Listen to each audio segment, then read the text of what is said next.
All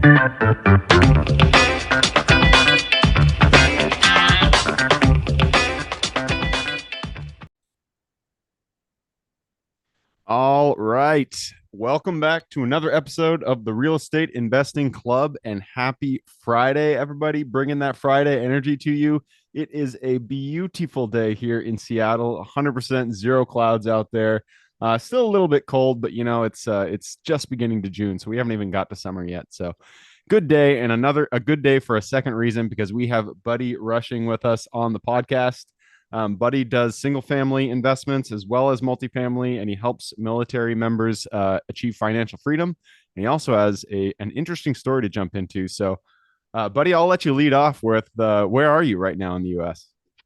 Yeah, it's kind of funny. You just said Seattle, and that it's a cloudless day, and that's not what you think of when you think of Seattle. You think of rainy and cloudy and everything.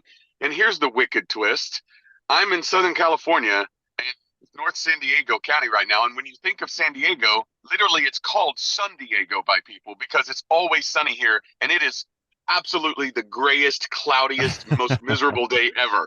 So I Yeah. don't know if the stars align, but I'm stuck here in crappy weather, and you've got great weather, and My fiance's family lives down in Southern California, and yeah, whenever we go to see them, for some reason, it is cloudy, and it's it's just like, come on, guys, we come down here for the sun. We don't want this. Um, exactly. Like it's so funny because I've got several great friends that absolutely love Seattle, specifically Seattle, and the Pacific Northwest and everything, and everything, and we just brutally give them crap for like, why would you live there? It's so rainy, it's so this and that, and yeah, so chickens come home to roost, I guess. But yeah, I'm actually, I don't know if this podcast is audio or visual or whatever, but if it is visual, you can see that there's a steering wheel in the thing, and it's because I'm in my car parked at a RV campground because I got kicked out of my house last week.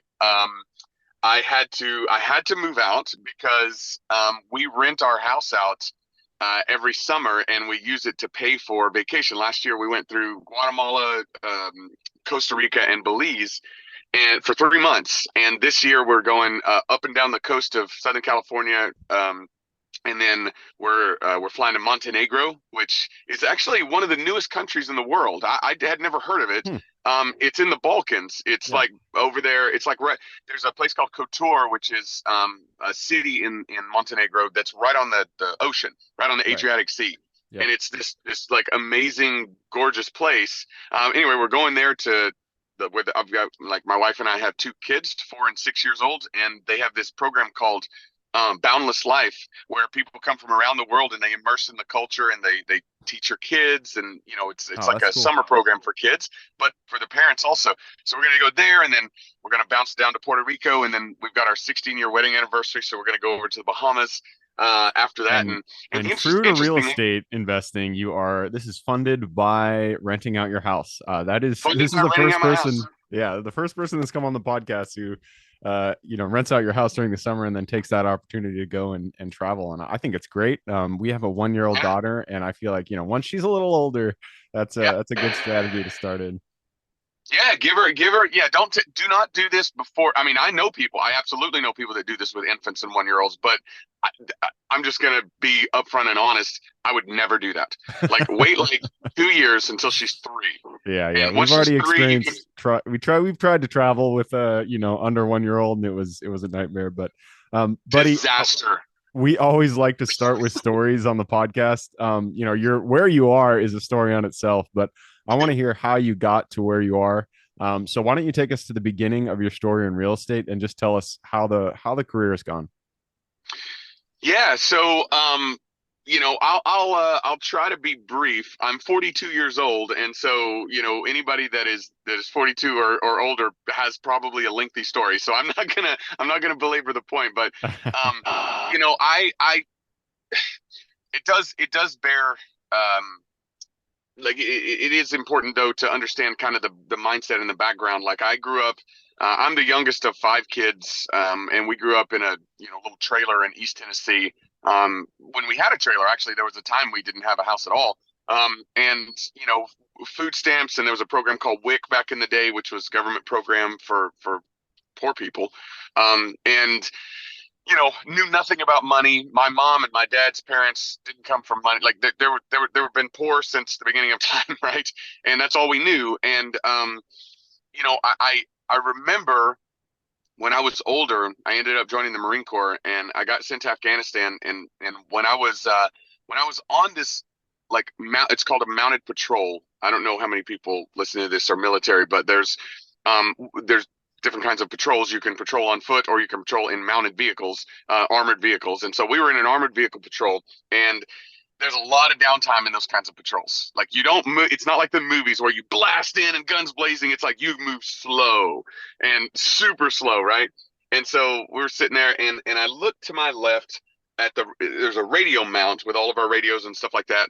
And then in between the radio mount and the seat, there was this tiny little little super small purple book, right? And I pulled it Mm. up and I looked at it, and it said, yeah, of course, right? And it said Rich Dad Poor Dad by Robert Kiyosaki. And I remember hearing his name because he was a Marine, and Marines tend to talk about other Marines that have done notable things, and so I didn't know what it was about, but I knew that he was a Marine, and so I was like, all right. So I was like, I got literally nothing else to do, so I'm going to read this thing. And if I'm sure you read it, it's a really short book, right? You can read it in an hour probably, or 2 hours or something. And I read it, and it told me that even though I was born from poor, like a poor background, and had nothing, and didn't know anything about it, that in America I could become generationally wealthy, and I could do it through real estate. And it spoke to me, man. It floored me. And lots of crazy things happened that deployment, related to the military. But the one thing that was not related to the military that hit me was that. And for whatever reason, I could not let it go. And so I came back from Afghanistan, and I was like, you know what? I'm gonna do this. I'm gonna build financial freedom. I don't know what that means, but it sounds awesome, right? It sounds awesome to not have to. I mean, dude, when you're poor, like everything's a problem. I Hmm. don't know what your background is or what your experience is, but like when you're Yeah. poor, everything is a problem. Like I remember driving to school, and our tire would blow out. And normally that's an inconvenience. You get AAA to come, you get change your tire, you move on your way, whatever. Call an Uber. When you're poor, a tire blows out, it ruins your week or multiple weeks because you can't afford to just replace the tire. And Right. you also can't afford to get a taxi or an Uber or whatever. And so you literally have to walk or just stay there for hours at a time. When you get hurt and you don't have insurance, it's a real problem. You Yeah. don't just go to the hospital. You Especially in deal with it. America. Yeah. Yeah, exactly, right. And so all I knew was that life, and I was, it just inside that book, I was like, man, so I can change all of that for not just me, but anybody that comes after me. And so, yeah, so I came back, but the problem was, and this is something important for people to listen to: inspiration itself is not enough. Like I was inspired, Hmm. but I had no real education. I Yeah. had no network. I had no resources, anything. All I had was a bunch of inspiration, and that is freaking dangerous. Okay, so just people need to bear this in mind. So I came back, and I went to 29. I was still in the Marine Corps, so I went to 29 Palms, California, which is right outside of Palm Springs. And I walked into the first real estate office I could find, and I said, "Hey, you know what I want to do? I want to flip houses. I want to buy an old, ugly piece of crap house, renovate it, and then sell it for a bunch of money." I was like, is this a good time to do that? And he was like, June 2007, phenomenal time to flip houses. Phenomenal. I was like, Roger that, let's do it. And I didn't even know what a market was, right? So I didn't know the market was crashing because I didn't know what a market was. And so I went out and I bought this 2 bedroom, 2 bath, house that was really, really old. Everything needed to be fixed. I bought it. So remember these numbers. I bought it for 152,000. Okay, zero down because at that time, anybody with a pulse Zero could get down. a That is zero down, crazy. I've been right? Zero. I don't mean to jump into your story, but I Yeah. hear stories from people that were, in investing at that period, and it's just nuts, like zero down. I just got well, I had to pass on the deal because it was plots of land in Gainesville, Florida. This guy was trying to sell it to me. Market price for an acre there is like 30,000, something like that, Uh, or for these lots. And this guy had gotten $111,000 loan on this plot of land in wow. 2006. When the market price then it was like what 15, $10,000, and he What? got this loan and it's still there, so I couldn't buy it. I'm like, the debt's there. It's just way more. Yeah, I mean, that's way more. The value is Wow. not there. So, anyways, I jumped into your story, but hearing of And people that was getting loans 20. back So then. he's been carrying that loan for 20 years too. Yeah. No, Wow. it was a Wow. dead deal when I heard that. I was like, yeah, this isn't Oh, gonna work. dude, it's crazy. Yeah, it was, dude, it was for real. So I had a 625 credit score as well, by the way. I didn't say that. So I had Yeah, a 625 credit. So that's another story altogether as to how it got that low. But anyway, pretty funny one actually. But I had a 625 credit score, zero down. It was a made up loan. It literally a made up loan, right? yeah. They're just like, It whatever. wasn't a Here's the money. VA. It was called a VC loan, a Veterans Choice Loan, which is a made up term, right? It was literally just they were just like, here's a loan. And so I got a $152,000 loan and I bought the house. And then I put every single dollar I had. So I'd just come back from Afghanistan. So you save money while you're there. You don't spend any money. And so I had $30,000 to my name, Mm, mm. all the money I had in the world. And so for the next 18 months, I spent that entire 30,000, renovated it all myself. And then eventually my fiance came out. We got married, and she helped me finish it. So okay, so 152,000, put 30 grand into it. I had it appraised, brand new. It looked beautiful when we finished it. Had it appraised 18 months later, and it appraised for $68,000. Okay, Oh, so wow, that I sucks. In started Palm Springs, that is in surprising. 29 Palms, 29 Palms, Oh, right 20, outside okay, of Palm Springs. It's a very okay. small military town outside of Palm Springs. Yeah, That's still and surprising. so Wow. yeah, I mean, the whole town lost 50, 60% of its value. I mean, it absolutely imploded whenever 2008 hit. And so I started my marriage to my wife at a negative $70,000 net worth. Oof. Um, in the desert. By the way, Twin Palms is not nice. It is a not nice place. It is the desert. You remember back in the day the movie The Hills Have Eyes? I I don't know if you do remember that. actually. I walked out of the movie theater when I went and saw that because I just couldn't take it. The worst, right? The Yeah. worst. Well, the important thing to take from The Hills Have Eyes is it was filmed out there, Oh, right? interesting. Okay. Yeah. Yeah. So nothing. So nothing horrible. Like just all of it's there is a Marine base, and so anyway, it was interesting. So to think about that, we've poured everything, a year and a half of our life, all of our money into this house, and it's worth half of what we bought it for. So what's the natural reaction, right? Real estate sucks. Let's move on. Let's go do something else. But I had a friend who was a real estate agent, and I give him full credit. Actually, we're not friends anymore. We just kind of grew apart, and I haven't talked to him in a decade. But like he was there in my life for that particular moment, and I mean he was just trying to get a commission, so it wasn't like he was trying to be a mentor to me, but he was put in my life at that specific moment, and it was amazing because he said, "Buddy, listen, this whole town is half off, Oh but yeah. rent has gone up." Right? This is a military town. The wars in Iraq and Afghanistan in 2008, 2009, they were raging. Mm, Troop strength was going up.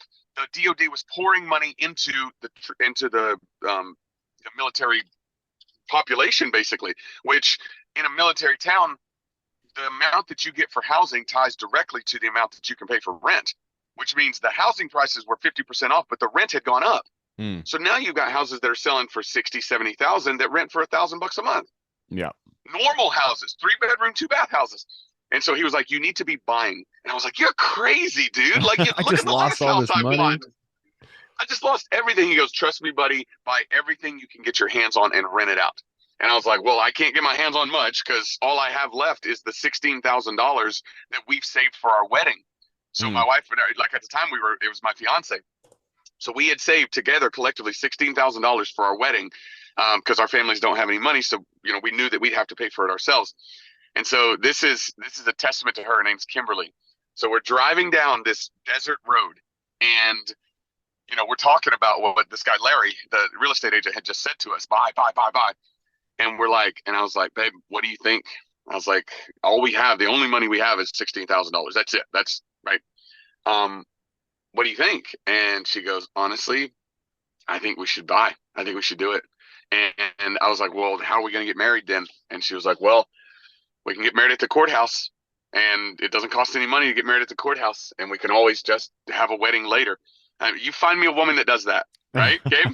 So anyway, and by the way, she's not a rugged person. Like if you look on my Facebook or Instagram or whatever, you can see a picture of her. She's this beautiful, lovely, looks Southern California, very, very sweet, kind of doesn't like being dirty. Like she's not a rugged person.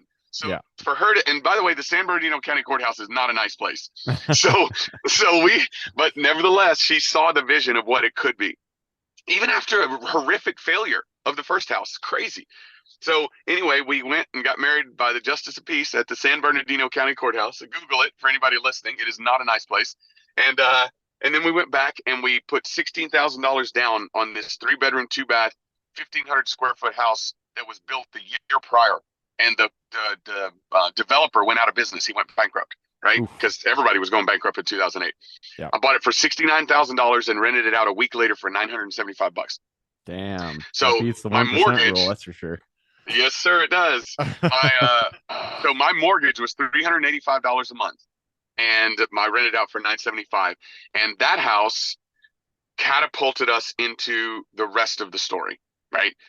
So after that, it obviously worked out incredibly well, and then we just, our goal after that was, let's save as much money as we can and continue to buy these houses while we can. So 2009, 10, 11, 12, we just continued buying houses, and educating ourselves. We went through educational programs, Rich Dad Education and New Wealth Advisors and all that.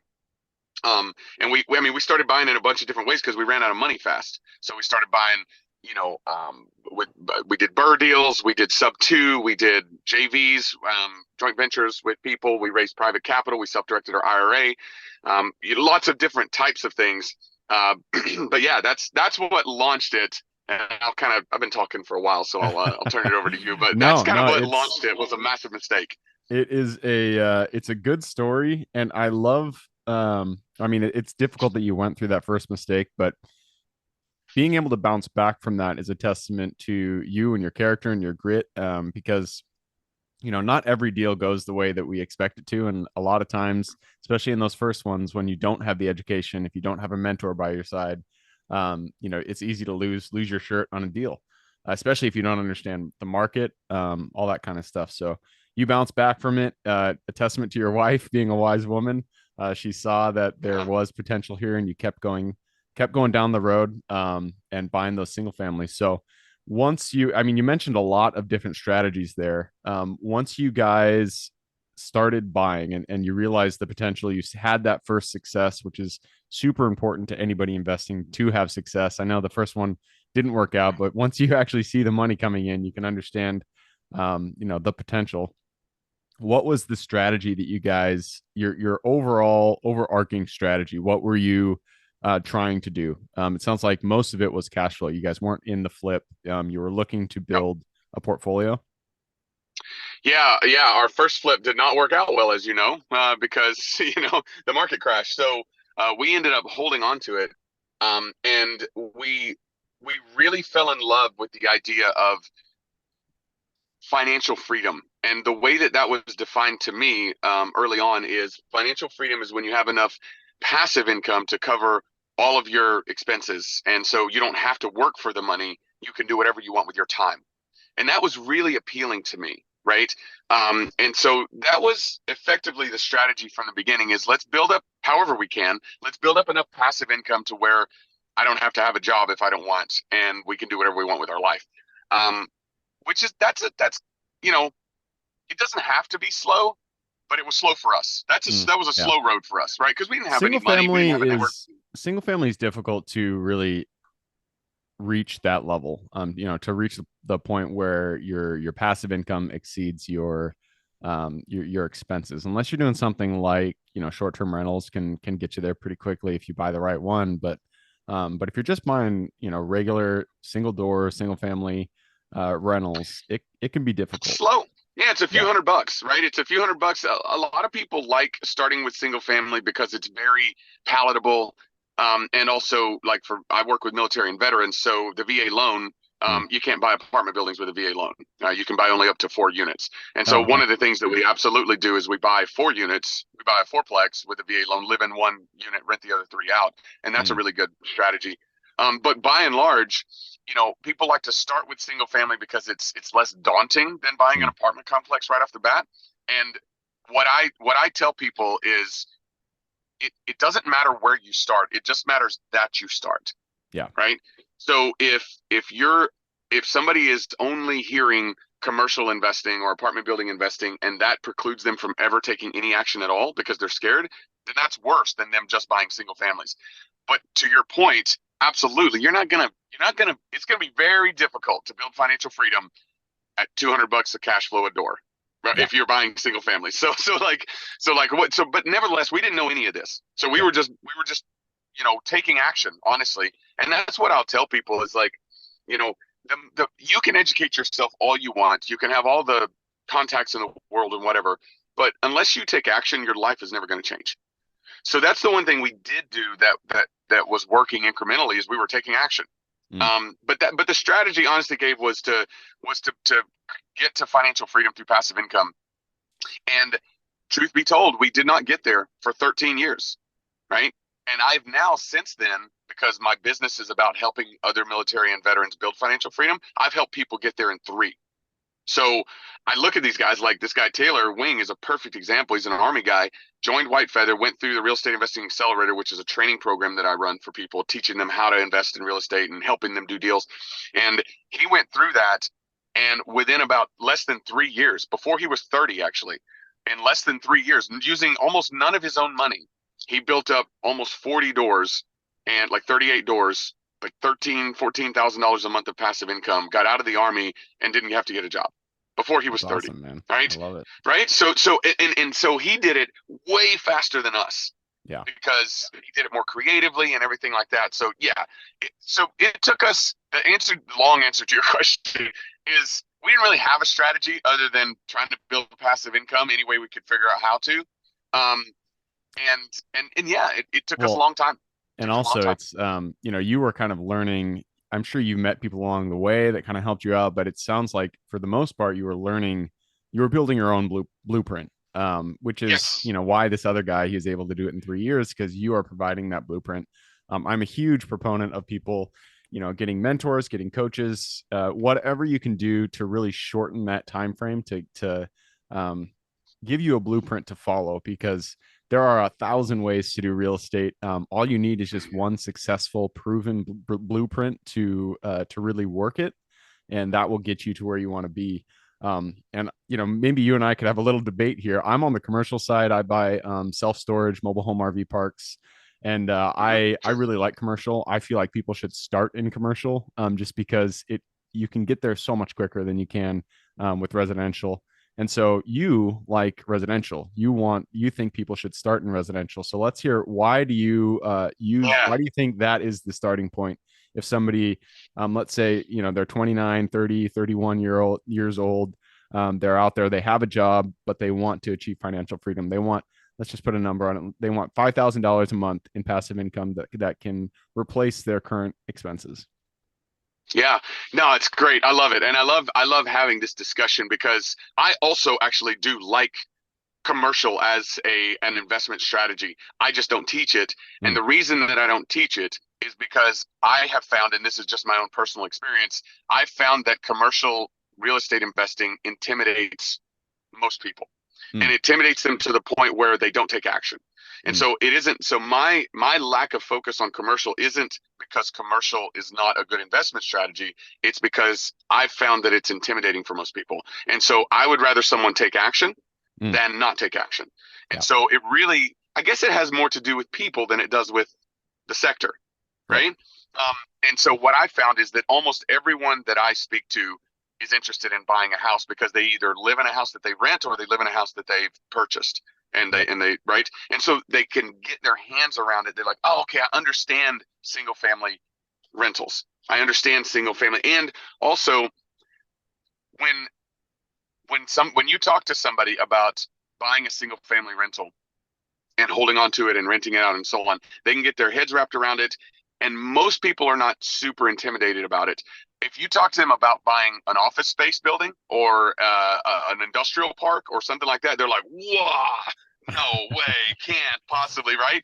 So that's why, honestly, Yeah. Gabe, I know people that are crushing it in the commercial space, and also right now, when this is being recorded, 2024, there's some incredible deals that are available in the commercial space because of all of the, the interest rate hikes and the pandemic and all of that just really hammered certain elements of the commercial space, and you know, um, like my boy Uncle Warren says, when there's blood in the streets, buy. And so Yeah. anyway, No, yeah, I no, like that answer, and I feel like it is a good answer because the most important thing in investing is just to get started. mhm, I at the end of this episode, I always ask like, if you could give your younger self a piece of advice, what would it be? Most people say, "I wish I would have gotten started. I wish I would have started sooner." They 100%. say, I waited too long. I could have done this when I was in my, early 20s, and I would be Yeah, 10 years earlier, yeah, down the road than I am right now. And I think that, single family really is, it's not daunting because we live in houses. We yeah, understand we yeah, understand how it works, and so it's not scary. And if that is the thing preventing somebody from getting in the game, just being afraid about getting that first deal done, then no, I totally get it. I think it's the right way to go. You've convinced me, but I will say commercial will get you there faster. So once you get into single family, definitely move on. It doesn't have to be commercial, industrial, self storage, anything like that. It could be multifamily, 10 units and above, stuff like look at that. the look at the numbers, bro. Like your average small single family investment is going to crank after all expenses, and people do their numbers wrong all the time. You don't just look at the rent minus the mortgage. You look at the rent minus PITI, property management, maintenance, vacancy, and potentially a capex, right? So when you take away all expenses, you're cranking out a couple $100 a month, Yeah. right? And I remember 10 years into my single family journey, and this is underlines your point. 10 years into my single family journey, I was making $1,800 a month of cash flow net. 10 years, and I was Yeah. making 1,800, right? You can make 1,800 on a single commercial investment, Oh yeah, easy. right? My Oh, requirement is it must make at least 3,000 net income to my bank account for me to even want to do it, even yeah, consider it. Because yeah, um, exactly, exactly. And there's other ways through, like you mentioned, short-term rentals. I know, there's a friend of mine, Kirby Atwell, who's a West Point grad. You should definitely listen to his podcast if you. He basically has a strategy where he buys properties and converts them to short-term rentals, but not on the coast or the tourist areas. He buys them in areas where there's utilitarian purpose, like weddings and okay, funerals, yeah, and so he can buy a house for $80,000, put $70,000 into it, to make it super nice and everything, and he'll crank 110, $120 a day it's ADU, crazy. or Yeah, average daily rate. short-term And so rentals are it's an interesting niche. I almost bought a couple of them just because I've always been so interested. But I always talk about the shiny object syndrome. Like sure, you want to uh, go do all these deals because there's just so many cool things to do in real estate. There's so many different strategies, but I've prevented myself from going down the short-term rental route because I know it would be another strategy that I would have to learn, and it's just I don't want to no, distract just myself. focus, bro. No, Yeah. just focus. I completely agree with you. I actually don't do his strategy simply because of that exact reason, right? Hmm. I'm you know I've been able to achieve my goals using my strategy, and now my purpose and my passion is helping other people do the same. And Yep. so that's where I want to, I'm spending my time is on refining my ability to reach people and to impact people and to help them have success. Because that gives me a lot more value than just making money anymore, right? Like, just Yep.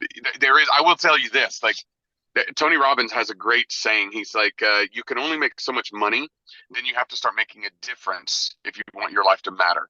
Yep. And God, that's so true. Because I remember the first time, my first deal that I made active money on was a wholesale deal, Mm. and I made $18,000 on it on a wholesale deal, Damn, that's a and it good was wholesale deal for the it's a first one. great, it's a great wholesale deal for my first one, but I will tell you, I earned every penny of it. It was a nightmare.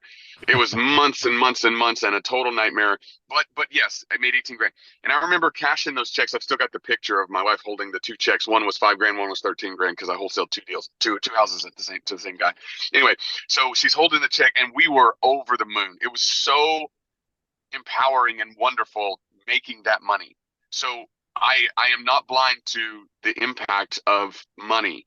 However, I remember the first night that we realized that we were millionaires. We had run the numbers and we put our spreadsheets together and we're like calculated our net worth and we're like, we're millionaires. I felt almost nothing. Like Yeah. literally, it was like another day at the office. It was Hmm. like, so $18,000 made me feel amazing because I had no money, but a million didn't make me feel right. And so, and then and it's the same thing when we hit the second million and the third million and so on, nothing, nothing. And it's not that the money doesn't matter. It's that there's only so much emotional return you're going to get from money itself. But I'll tell you where you get endless emotional return, and that is in helping people. Yep. It's unreal, right? And what's wild is that I'm saying the same thing that Tony Robbins says, that Gandhi said, that Jesus said, that Socrates said, that every single person, great thinker throughout history has said. Zig Ziglar, help enough people get what they want, you'll get what you want, right? It, this is Yep. not new. It's just I maybe I'm late to the game, I didn't realize it. But I get so much joy out of helping, like telling Taylor's story. And there's we've got hundreds like that in White Feather. Like telling their story and being a part of helping them succeed and create a greater life for themselves, it gives you endless return on investment. Yep. Absolutely. Well, hey man, I just took a peek at the clock. It looks like we've already run down our time. Before we move on, though, I did want to ask you. Uh, there's been a lot of, there's continued to be a lot of speculation about the market, where it's going, what's going to happen in the next couple of years. Yeah. I've liked to ask the guest that comes on the show, what is your crystal ball telling you? What are you seeing? What do you think is going to happen into the market in the next, 6 months, 12 months? Um, Yeah. Give us a story. Yeah, my crystal ball is as cloudy and horrible as yours is. So I'll tell you first off the bat, everybody who has a crystal ball should have some humility along with it because nobody knows what they're doing, Yeah. right? So when it comes to predicting, however, I do have my thoughts, and I will tell you one, it's an election year, obviously. So anytime there's an election year, there is manufactured impact on markets, right? Mm, It just right. It's and so um, I do think, right, with inflation data coming in, we do see cuts on the horizon, right? So mm. interest rates will likely, way more likely than not, interest rates will come down. Let's talk about the next 12 months because anything after that, you're just guessing. You're just Yeah. guessing, right? So 12 months.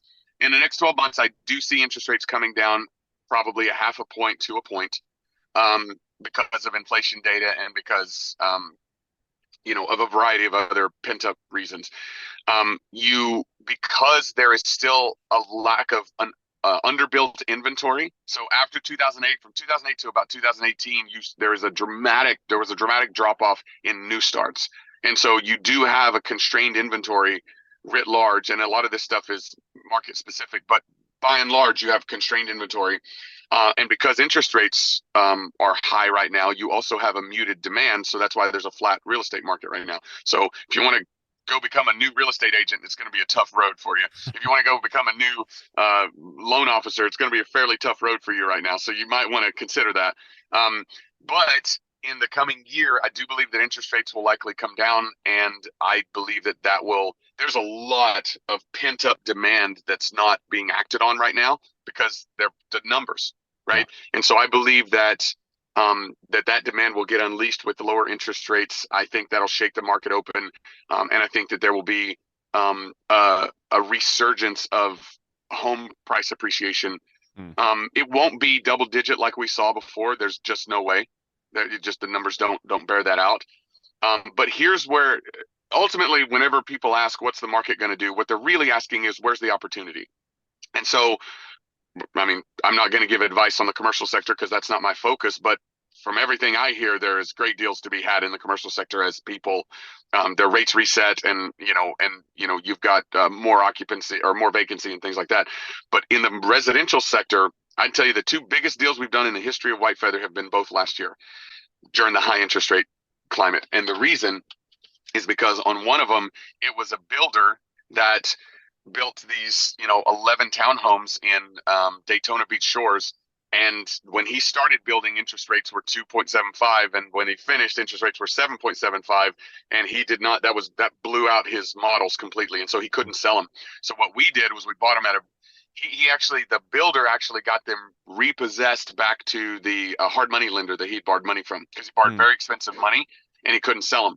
And Mm. so the hard money lender took them back at 60 cents on the dollar. We bought them at 65 cents on the dollar and wholesaled them. And to your point about my original wholesale was 18 grand. Well, I did a wholesale last year of 11 properties and made 600,000. So That's it awesome. was, yeah. And I split it with one of my students, actually, a guy named Justin Lotvey. He was in the accelerator, and he put the deal together, and I helped them wholesale them all to our white feather investors, and we split it down the middle. So he made 300 grand in 2 months. And Damn, so man. yeah, that story's on my YouTube channel if you want to see the interview I did with him. So anyway, that was a deal that was made available because of the market, because interest rates literally made that deal possible. The second deal was we bought 12 properties, brand new construction, from a guy who built them, but he owned them free and clear. Mm. And so he had built them with his own money. And he was this like 83-year-old Navy guy, loved the mission of White Feather, loved what we were doing for veterans. And so decided to sell them to us and did a seller finance, There you right? go. So we were able to Yeah. convince him to seller finance 70% of the cost at 2%. Oof. Wow. That's 2% great. 30-year, check this out, 2% 30-year fixed, no balloon, no points. Damn. That This is a guy's a generous true, real man. deal. Yeah, well, think about it though. We paid him full asking price, which he couldn't have got otherwise. And he's 83 years old and he wanted to give his kids something that they couldn't destroy. Yeah. And he also didn't want to pay a lot of taxes. So if he had sold them to us outright, he would have paid a massive amount of taxes. This is a smart dude.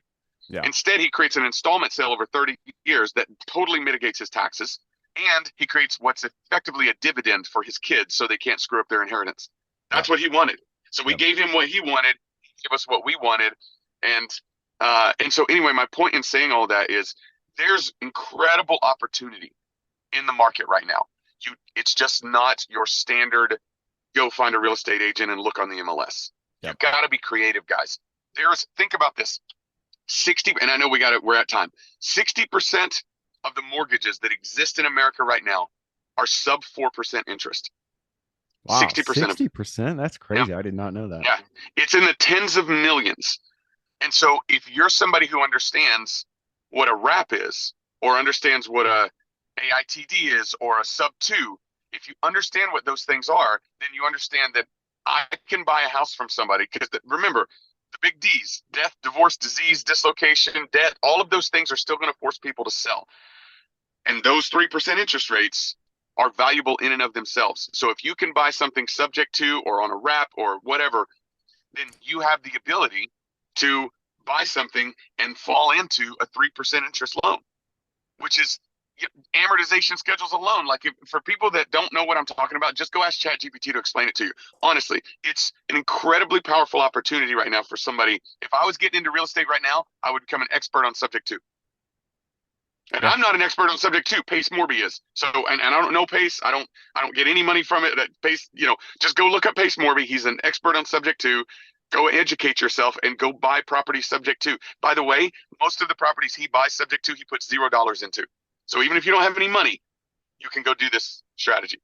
We're just doing our first subject to deal. We're not buying it ourselves. We're going to assign it. But I had somebody on the podcast a couple weeks ago who does 100% subject to.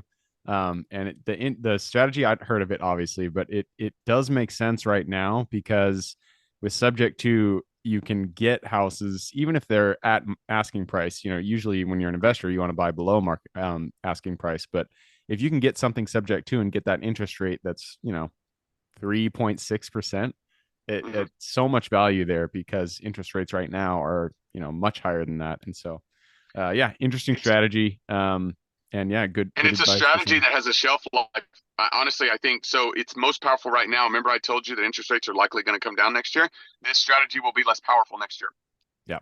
Because, right? Like, it's the difference between the current asking interest rate and the one you can get your hands on that's the power. Yep. So, love it, man. All right, I'm going to take that opportunity to move us to the quick question round. Are you ready? ready? Let's do it. Always starts with education, could be any form. I need 2 recommendations. Give me 1 for general life wisdom and then 1 for real estate. Well, for real estate, it's got to go back to the Bible, right? It's like, if you haven't read Rich Dad Poor Dad, you got to read Rich Dad Poor Dad. It's a quick read. Anybody can read it super fast, and mindset is the most important thing in real estate or any endeavor. So you start with that. And then life, you know what? I am on a kick right now that is really about living life to the fullest. And so I would recommend the book Die with Zero. And Die with Zero is a book that basically talks about how you can't take money with you, and the only power it has is during your lifetime. And so you need to, instead of just stacking cash and amassing it and then dying and leaving it to somebody else, you take care of your kids and all of that stuff. And it talks about all of that, but you use the resources you have to live the greatest, fullest life you can right now. And man, it's a powerful mindset shift, and it's the reason that we're traveling the world right now, and the reason I'm in this car. And you know, it's so How Die was with it, Zero. man? Die with Zero. I haven't heard of that one, but I like the concept. Moving us on to the next question. This is for your younger self. We kind of alluded to this earlier, but if you could go back to the buddy who was still over there in Afghanistan, he just saw that little purple Bible between the seats. Go to him, look him in the eye, give him one piece of advice moving forward. Yeah. I almost said don't buy Sun Valley, which was the first deal that I bought, but I don't agree with that. I actually don't agree with that. I still own that property. It's 72285 Sun Valley Drive in 29 Palms, California. You can look it up. It's if you Google it, or you look it up on Zillow, it's worth like $275,000 now, and it's rented for $1,750. And I did refinance it later, and the mortgage is $600. So it's cash flowing me $1,000 ish a month, and it's got a hundred and something $1,000 of equity. And do you know and I told you about the gut wrenching horrible decision it was. Do you know what fixed it? Time, Yeah.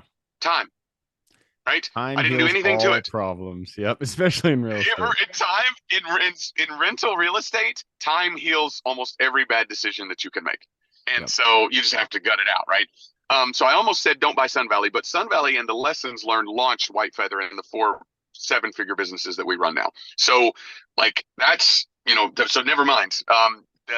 See, you know what I will say? You need 3 things to be successful in your journey for financial freedom. You need knowledge.